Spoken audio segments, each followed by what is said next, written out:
What kind of gait do you want? Walking is an essential activity. There is a proper way to gait training.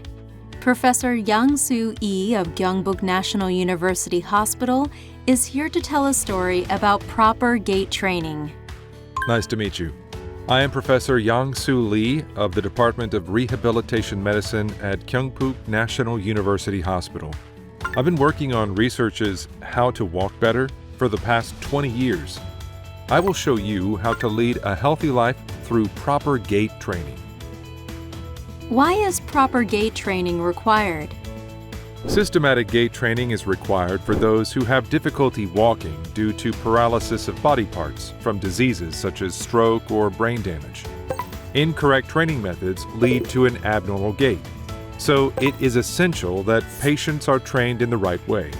The most common abnormal gait is knee joint hyperextension gait. What is knee joint hyperextension? When walking, the knee joint is bent about 10 to 20 degrees to support the weight of the body. This reduces energy consumption and reduces impact when walking.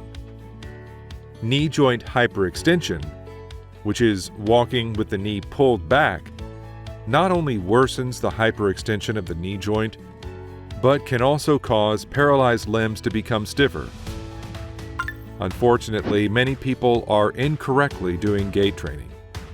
Let us find out about the side effects of incorrect gait training and habits with the examples. A 64-year-old woman with a cerebral infarction. Although she could walk alone, she had a problem of her feet turning while walking. She thought it would get better if she kept walking, but her feet gradually turned worse, and she came to Gyeongbuk National University Hospital. I made her stop walking immediately and trained her to lift her ankle in a normal way. After 3 months of training, her feet became normal, and she was able to walk without much discomfort. A 63-year-old woman with cerebral infarction. When she was discharged from Gyeongbuk National University Hospital, she couldn't walk due to paralysis.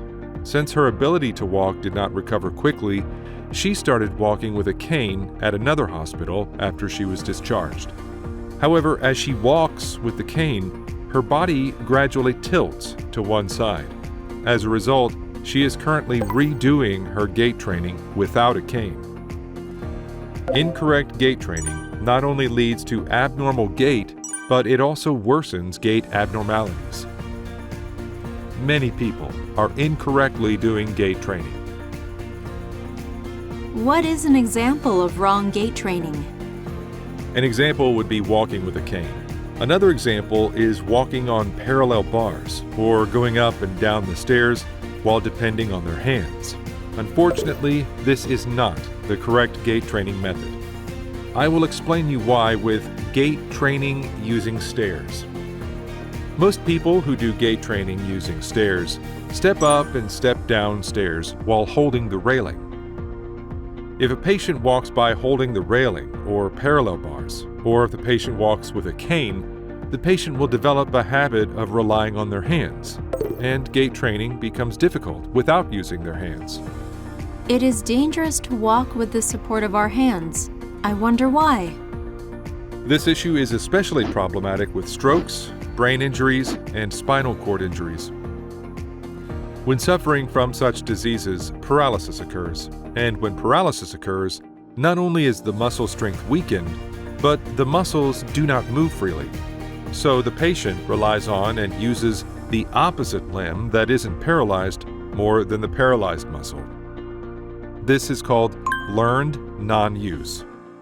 However, even if a patient uses a cane or if their walking posture is a little strange, won't it improve if a patient works hard at walking? It's not like that. Even if the patient walks with a parallel bar while the patients are unable to walk, walks with a cane, or walks in an abnormal way, patients may think that if the patient continues walking, the patient will be able to walk normally. But the patient cannot walk normally by following the wrong way. Patients need to start the right gait training as soon as possible. The older the wrong walking habit is, the harder it is to fix it. It is not a vague goal like, if I walk steadily anyway, I will get better. Patients need the right training aimed at normal walking. If so, in what order is the correct gait training conducted? Here, I will explain with gait training flowchart. In order to walk properly, muscle strength training must be prioritized. If enough muscle strength is restored to stand, systematic training begins through the process of step up on the stool, then step down the stool. Step down, touch the floor while standing on the step stool. After the step stool training is over, the actual gait training begins. How can you train a patient who is paralyzed and cannot stand alone? The patient can be trained step by step. First of all, patients need to increase the strength of their leg muscles.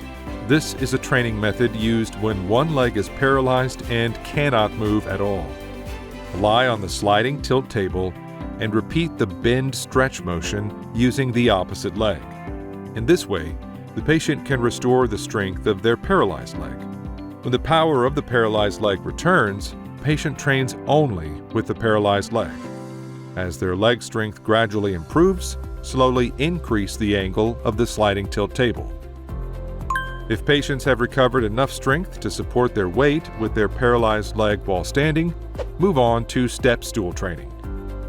Start with the movement of step up on the step stool. Once patients are able to master this, practice the step down movement.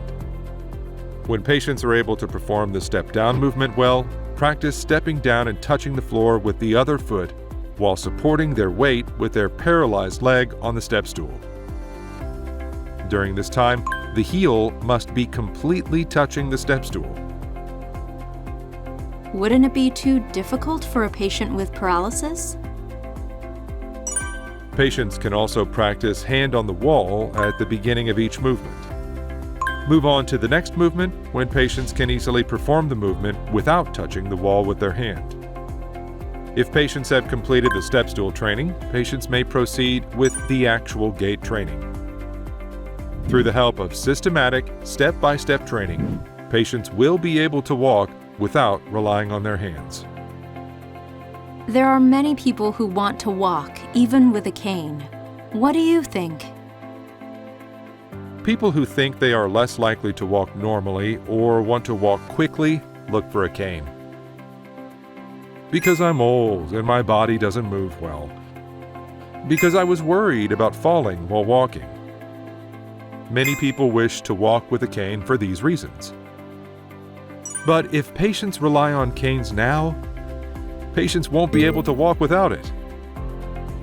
Increasing their strength and balance through training is the fundamental solution to walk safely. When the patient starts gait training, what kind of gait should the patient aim for? At the beginning of gait training, patients should aim for a normal form of walking without a cane. Even if patients are old, or even if patients are paralyzed, patients can walk again in the normal way. If the patient has the will, it is possible. Please give examples of people who recovered through proper gait training. A 60-year-old female with cerebral infarction. This is the part that moves the leg. When she was admitted to KNUH National University Hospital in March of 2008, after a cerebral infarction that occurred in September 2007, she was unable to move her right leg at all. However, after 3 months of proper rehabilitation, she was able to walk alone without a cane. Please say something to those who are watching the video. Most patients have been able to walk normally without a cane through proper gait training.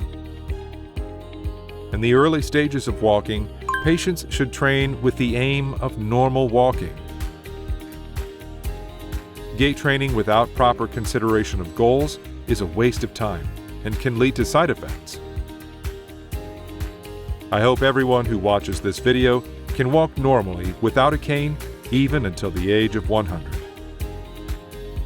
So far, we have learned how to regain health and youth with proper walking. It's all thanks to Professor Young-Soo Lee of Gyeongbuk National University Hospital.